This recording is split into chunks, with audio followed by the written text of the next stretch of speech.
Ken, can we have a mic check?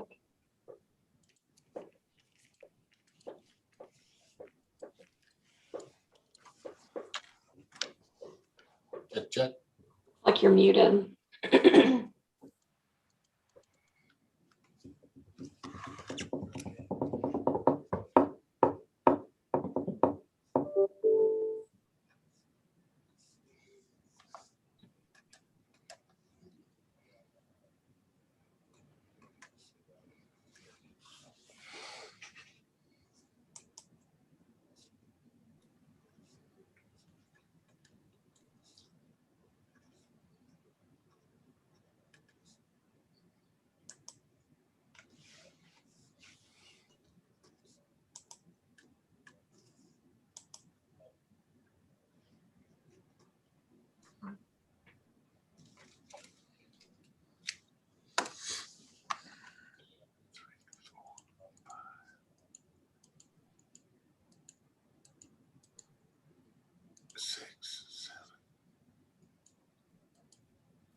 Everybody logged into PrimeGov? Yes. I am. I can see everybody, Mr. Chairman, except for Trustee Culver, but he typically voice votes. Okay.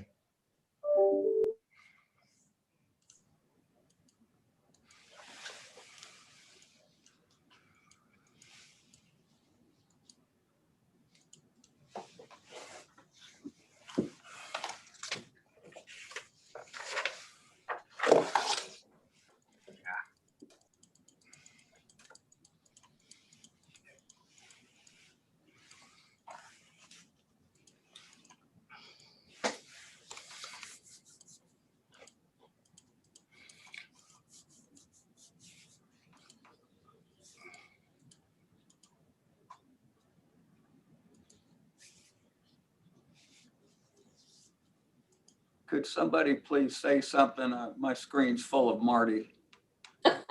I'm here. Well, I'm here. that's a good thing, Jim. Testing one. Morning. How about this, Jim? Good morning, Jim. You know, I was going to be nice today to you too, Jim. Okay, everyone, good morning. It is 10 o'clock, and prior to calling the meeting to order and that we're online, I have a script I have to read. Thank you for joining us for the Oklahoma City Employee Retirement System meeting. We have a few announcements to make before the meeting begins. If the video conference is disconnected at any time during the meeting shall be stopped and reconvened once the connection is restored. If communication is unable to be restored within 15 minutes, the meeting will reconvene today, April 8th, 2021 at 11:30 a.m. via teleconference. The agenda and documents are located at okc.gov. Anyone wishing to speak about an agenda item, public hearing, or to be included in the citizens to be heard, please call 405-297-2391 or text 405-219-7927. Please provide your name, phone number, the item number, and the reason you wish to comment. If you call in after your item has been heard, you will be allowed to speak under citizens to be heard.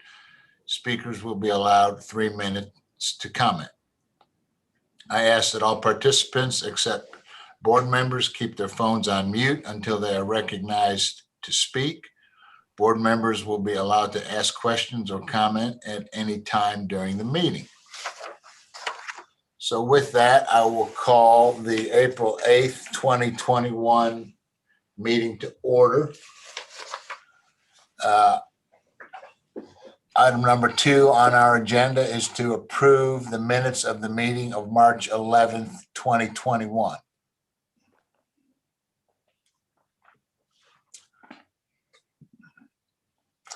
I have a motion and a second on item 2. Please record your votes.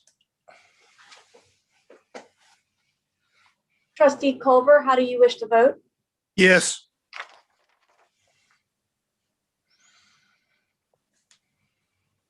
Trustee Lawson, do you have voting buttons?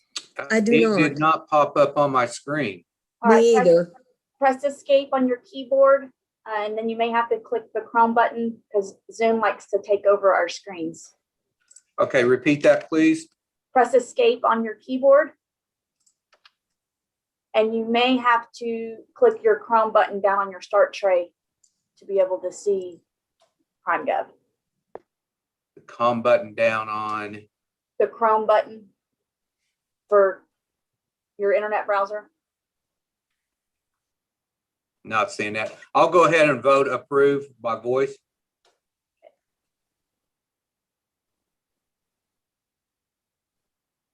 The item is approved unanimously.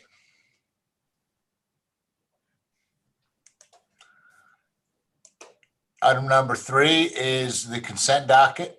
We have 2 items. We can take those with one motion, please. I vote approve. I have a motion and a second. Record your votes. Trustee Culver, how do you wish to vote? Yes.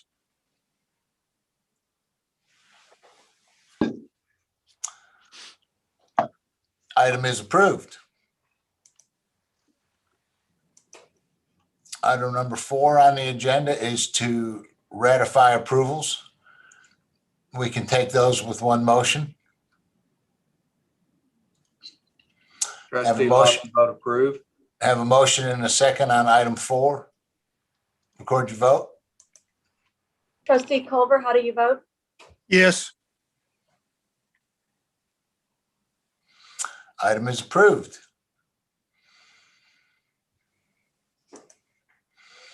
Item number 5 is to approve the claims docket.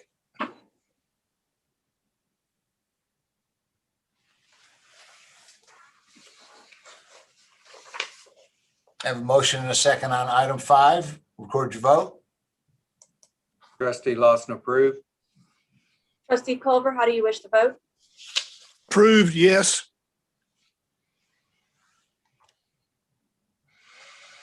Item is approved. Item number 6 is to approve the following applications for service retirements.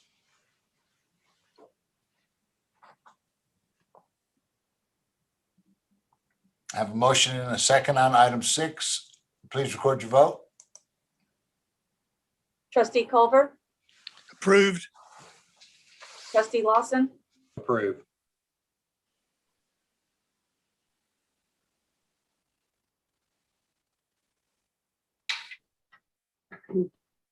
Okay, on item number 7, we have to make an amendment. If you look on your agenda under item 8A, case 2159, the case of Gary Blosser. Chairman, the Yes. clerk said that was not allowed, so we. It's not allowed? Right. Okay. So Thank then- you, thank you, though. Okay. I guess I didn't get that last email. Okay, so we are on item number 7, received report of death and approved continuation of the pension to spouse. Have a motion and a second on item 7. Record your vote. Trustee Culver, Yes. Trustee Lawson, Approve. Mr. Chairman, Yes, sir. I have just a quick question. On that item 8A, where it says option A, pending spouse application, how does that work? Apparently, they're going to make application and there might be an item that may potentially come back in the future. Is that That's what- correct. That's what we can anticipate. Okay. Just wanted to make sure. That's correct. All right. The item passes. Item number 8 is to receive report of death, authorize payment of the $5,000 death benefit, and authorize secretary to make necessary changes to conform on the following. Have a motion and a second. Record your vote. Trustee Culver, Yes. Trustee Lawson, Approve.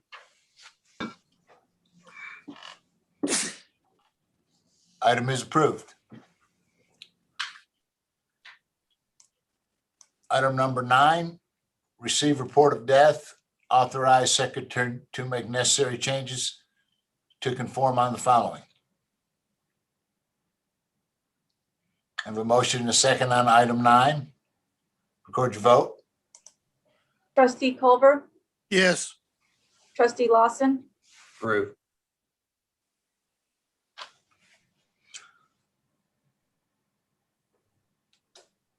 trustee Janata, are you online?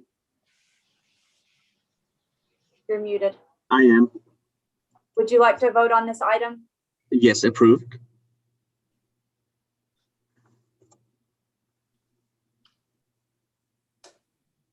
Item is approved.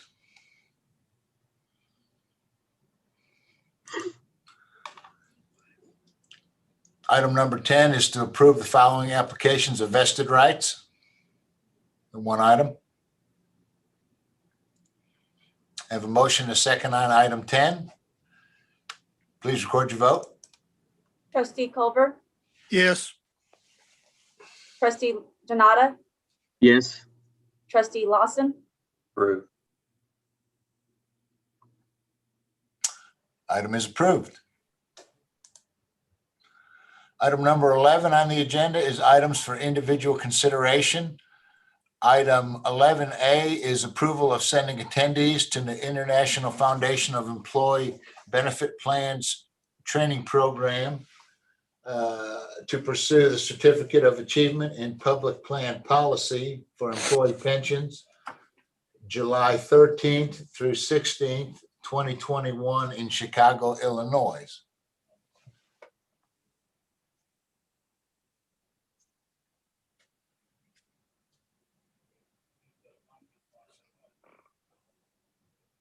Have a motion and a second on item 11A. Please record your vote. trustee Culver, yes, trustee Janata, yes, trustee Lawson, Approve. Item is approved. On that item, if any of the trustees, especially the new trustees, are interested in attending, you just need to coordinate that with Regina.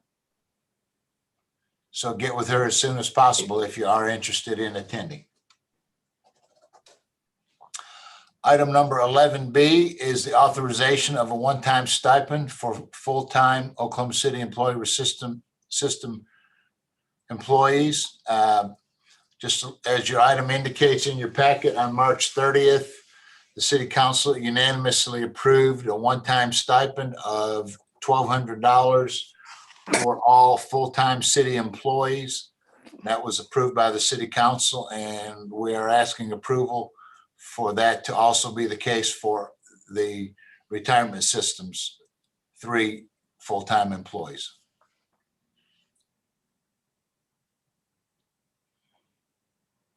I have a motion and a second on item 11B.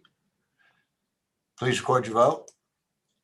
trustee Culver, yes, trustee Janata, approved. trustee Lawson, Approve. Item is approved. Item number 11C is approval of the contract for medical examinations and evaluations of applicants for disability retirements with Independent Medical Examinations LLC, retroactive to January 1st, 2021 through December 31st, 2021. Mr. Chairman, I have a question on this. What do we spend on this type of a contract? What's the anticipated cost? That's a good question, Regina. I don't know whether you have that information or whether or not we'll need to provide that to Brett. Let me look. I know it's nominal since we have so few disability Right. cases, but I can look at what our actuals were for last year and send that That's to fine. the board if that All right. works. So you don't think it's $100,000 or No. anything like that? Oh, no. And the It's more rate like- is, the rate's $200 an hour, I want to say, on Exhibit A, so it's nominal. Okay. All right. Thank you. Have a motion and a second on item 11C. Please record your vote. Trustee Culver, yes, trustee Janata, Approve. trustee Lawson, Approved. Item is approved. That takes us to item 12, which is our investment consultant report. Jason, good morning. Good morning. Thank you, Paul. I'm going to share my screen if I can. Pull up the report. Okay. Hopefully everybody can see that. So we have in front of you the monthly report for the quarter ended March 31. The numbers are real. When we sent this out, we did get a question, are there mistakes here? And just for perspective, to recall, when you're looking at one-year numbers and one-year returns here, we're taking off the bad month of March of last year. So you're really starting from a low point. So when you see that one-year return of over 37, almost 38% for the total fund, it's because it's the starting point was really the bottom of the market in March of last year. The total fund at the end of March stood at just under 900 million, 893.3 million. So for that one-year period, at the end of March of last year, when we were at the depths of the declines in the markets as a result of the onset of the pandemic, the total fund stood at 686 million. So you recovered what you had lost in the first quarter and then gained significantly more, up over 200 million, about 207 million in that one year period. As we look at this first page of the ASAP and the actual allocations relative to targets, you'll note some discrepancies within equity. The target allocations reflect some of the changes or modifications that were made to your strategic allocation. The policy changes were approved last month. We reviewed the asset allocation analysis a couple months ago. So in that, you may recall, we actually increased equity overall by 5%, decreased fixed income overall by 5%. And then within equities, we increased non-US equity and emerging markets slightly, and increased private equity by 5%. So there are some still remain some discrepancies at the sub-asset class level that we'll work with the staff to rebalance to those targets. The biggest underweight continues to be private equity, and that's going to take some time to get to that 10% target, as you know. So that almost 5% overweight to large cap is really reflecting that underweight there. Small cap, just because of how much it's run up in the last year, just again, for some perspective, on a one-year basis since the end of March of last year, and really this has been over the last couple of quarters, more so than the last year. The Russell 2000 or broad US small cap market is up 95% over the last one-year period. So pretty significant bounce back and returns over the last year. And that's made your small cap allocation about 3.4% overweight, but on a relative overweight, that's a little bit more. It's about a 34% overweight to the target of 10%. So we're going to propose some rebalancing from small cap into international, just to get that back, get those roughly in line with targets, and we'll work with staff to do that. But we would propose moving about 16 million out of small cap, a little bit more from Ernest on the value side, who's done a little bit better, and a little bit less from Times Square to get that back in line. The other big discrepancy on a broad asset class level continues to be the real estate. This is not due to recent change in target allocation. The change to the real estate really was in 2019. We eliminated commodities and reallocated that to core and opportunistic real estate. Those take a little, it's really the opportunistic real estate that is invested through closed-end funds, much that operate like private equity funds where you make commitments and the capital is called down over time. You did make a commitment of $15 million to the Starwood Opportunities Fund late last year. So that will be in the opportunistic real estate bucket, but that's going to take some time to be called down over the next few years. They've made some initial capital calls recently. So we are going to be recommending adding some to the Morgan Stanley Prime Property Fund, which is your core real estate manager. That is an open-end real estate fund that you can get into on a quarterly basis. There is a queue, meaning you put in for an additional subscription and it takes a few months to get that money called and then put to work. But we feel it is appropriate to be rebalancing there as well, as we're pretty significantly underweight.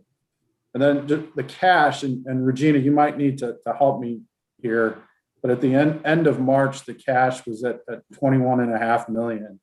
It's my understanding that there was some cash building up in I guess the operating payments account that was then moved back into Northern. That bumped that cash number up a little bit. Is that accurate? That is Regina correct. Yes. or Matt? So effectively, it's a little bit more cash than you typically hold, but at this point, I think the rebalancing that we'll do, we don't necessarily need to touch that cash, and we'll just leave that for your operating needs over the next, probably, I would guess that would cover at least 3 months, if not 4 to 5 months, where we wouldn't have to raise cash from the balance of the portfolio. So just turning to results, March was you were up a bit in March, about 66 basis points. It was somewhat of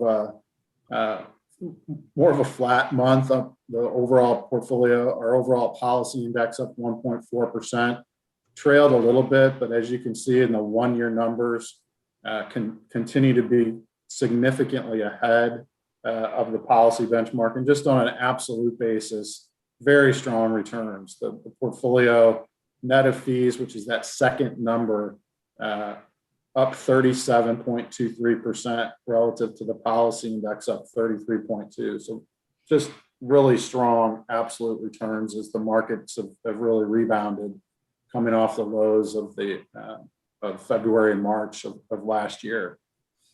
Really led by U.S. equities, in particular small cap. As you can see, your small cap allocation overall, this is the combination of Earnest and Times Square, up over 87%, slightly trailing the benchmark, which was up 90%.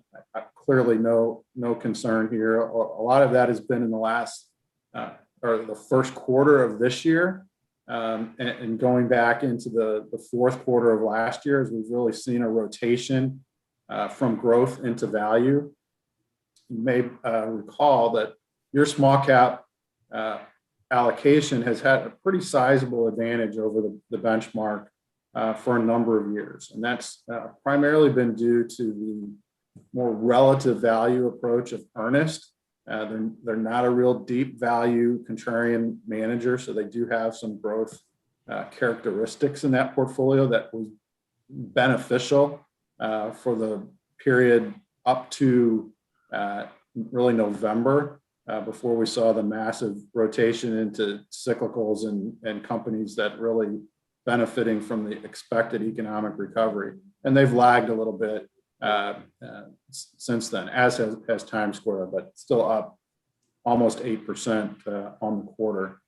Your large cap portfolio up 62% for the year. Your large cap is primarily passive, with the combination of SSGA and Intech.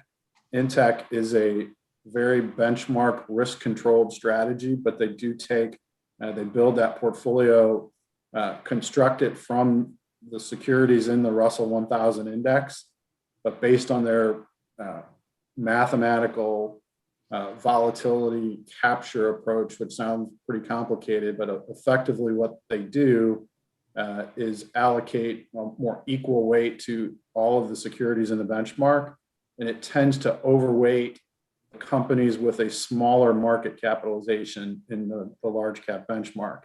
And in a period of time, really since the middle of last year, where the smaller companies have outperformed mega cap companies, that's really benefited.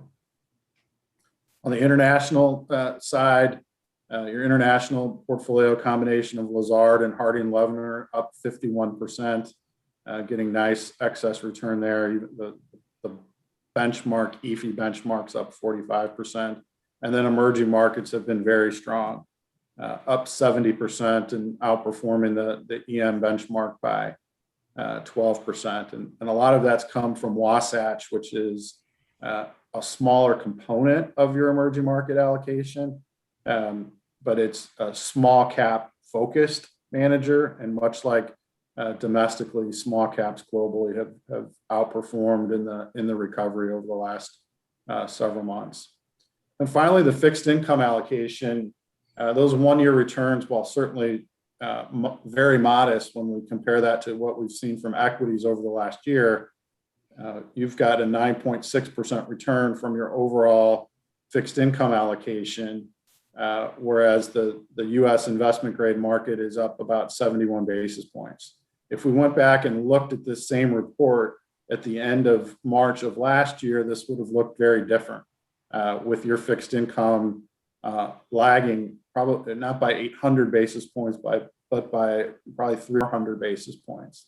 And that was, as we went into the downturn, there was a massive flight to quality. Yields came down dramatically, treasury yields globally, pushing up bond prices or the index values.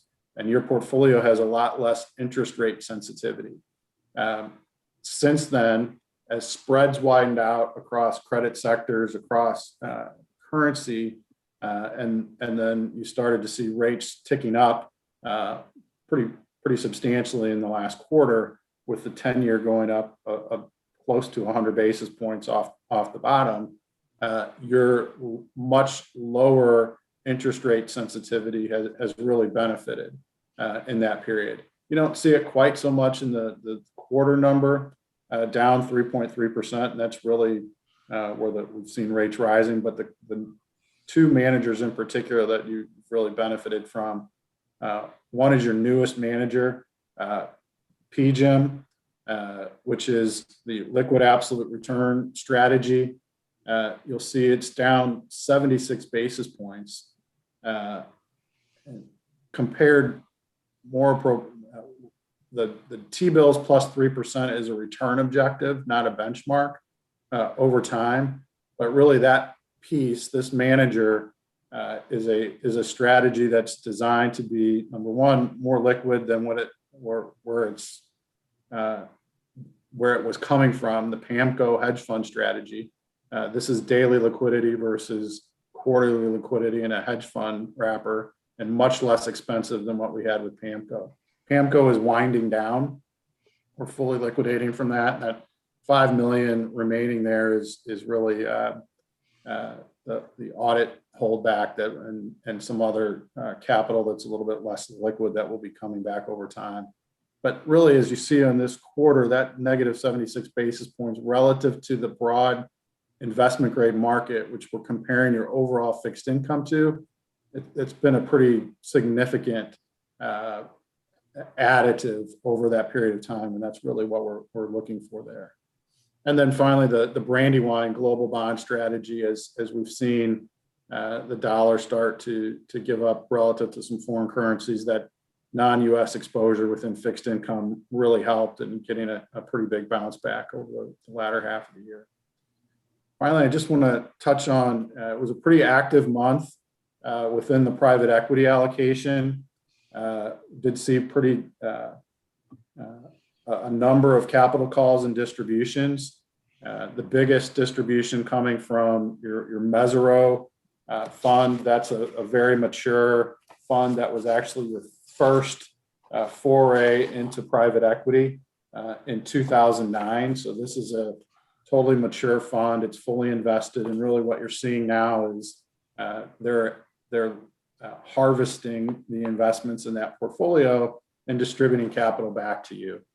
So you got a nice little over $1 million distribution from that Mesero fund during the month. A nice distribution, and I'm not sure what that was in the Warburg Pincus fund of about $727,000 in a month.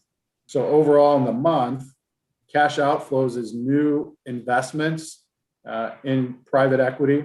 So your private equity managers called 1.2 million. You got back 2.8 million. So net cash flows of 1.5 million. I know we talked about this a little bit last month, and we'll go into a little bit more detail for newer trustees when we do a full private equity review. But this is how the private equity program works. You make commitments.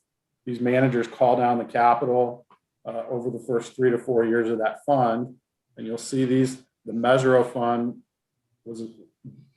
think of it as being born in 2009.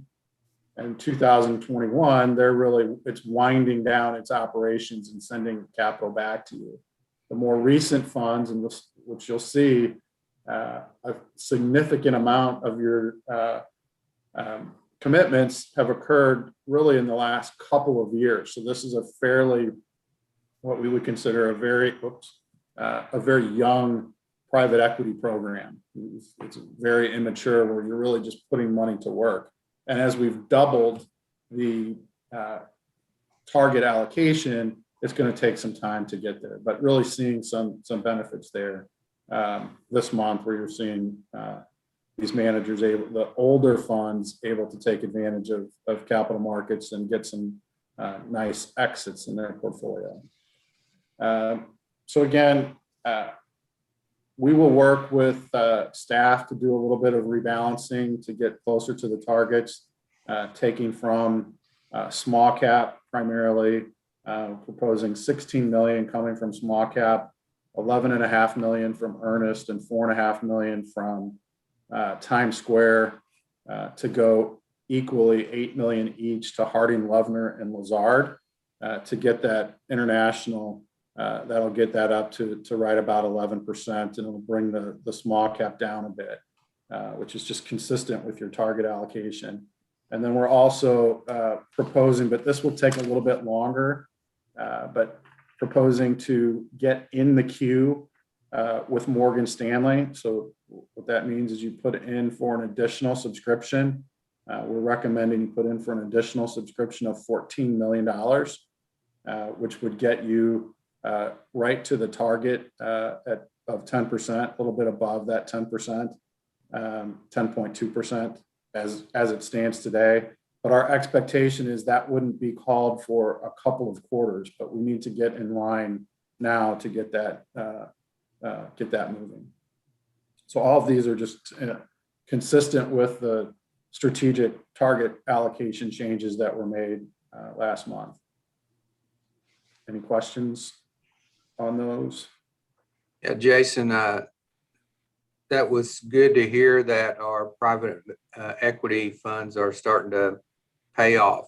That's great to see on that. I picked up on something that you said when you were talking about fixed income, about our interest rate sensitivity. Did I hear you say that we have a lower interest rate sensitivity due to the fact that we're holding shorter term investments in those? That's some of it. This portfolio, we really have had a lot less interest rate sensitivity since 2009 in this portfolio. And I say less interest rate sensitivity than the broad US investment grade benchmark, which is the Bloomberg Barclays aggregate benchmark. That as global central bank issuance of debt has increased dramatically over the last 11 years since the financial crisis. That creates in the bond indices a significant percentage of those global bond indices are sovereign debt. If we look at the aggregate, the Bloomberg Barclays aggregate, about 70% of that index is US Treasuries and agencies. Your fixed income allocation does not look like that intentionally. As a long-term investor with long-term liabilities and a rate of return hurdle of 7%, it'd be very challenging to allocate a lot of your capital to securities that we expect to get 1% to 2% over time.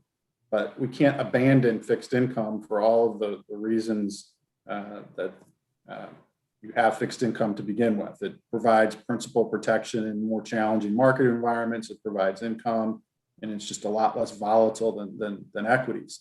So your fixed income, while the PGIM strategy that I was highlighting, Marty, does have a lot less interest rate sensitivity or duration. It's probably about 1 to 2 years versus the benchmark that we're comparing all of your fixed income to at about 5.5 to 6. The other components of your fixed income, the Western strategy, WAMCO Core Plus, it has just less treasury exposure by design because they're an active manager.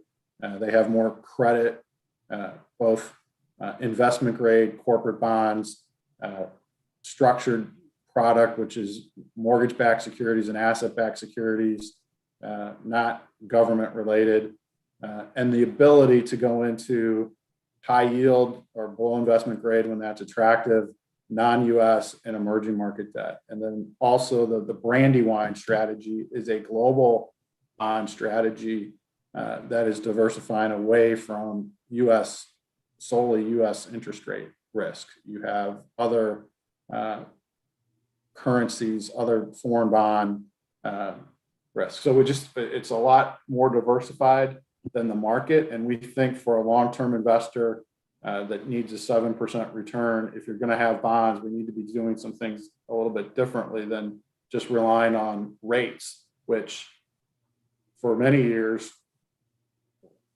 riding rates down worked because as rates come down, bond prices go up. But we're not in that.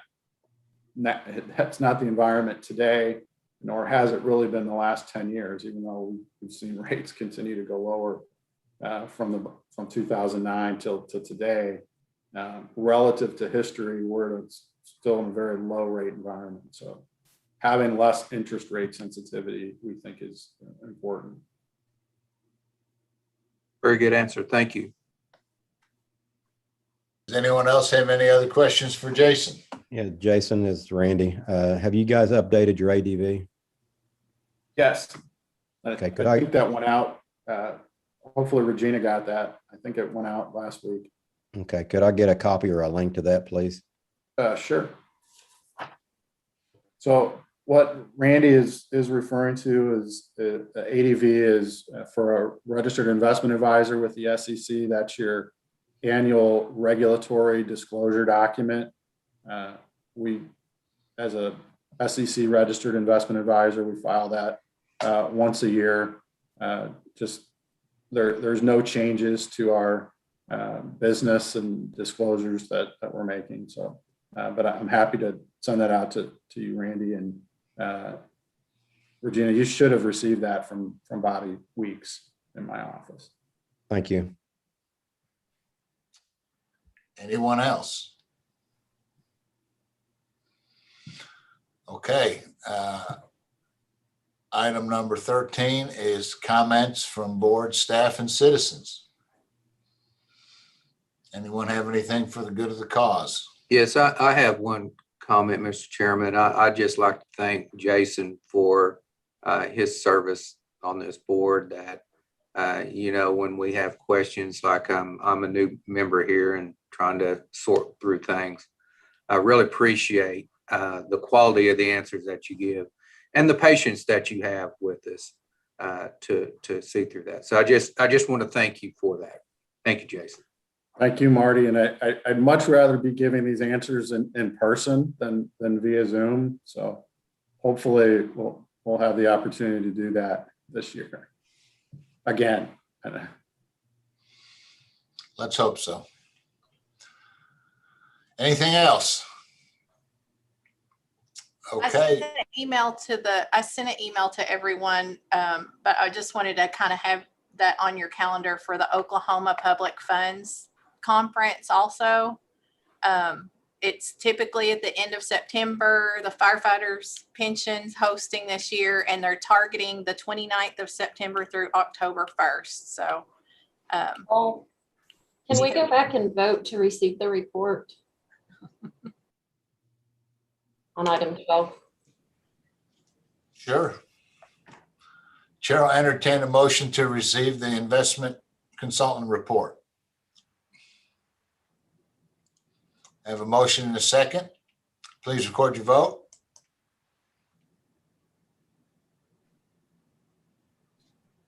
Trustee Culver, yes, trustee Janata, Approve. trustee Lawson,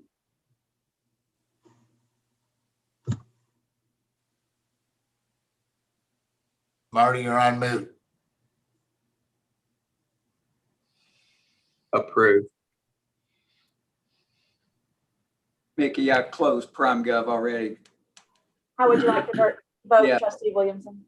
Yes, please. Trustee Ames, are you still on the line? Yeah, me, How would you like to vote? yes, yeah.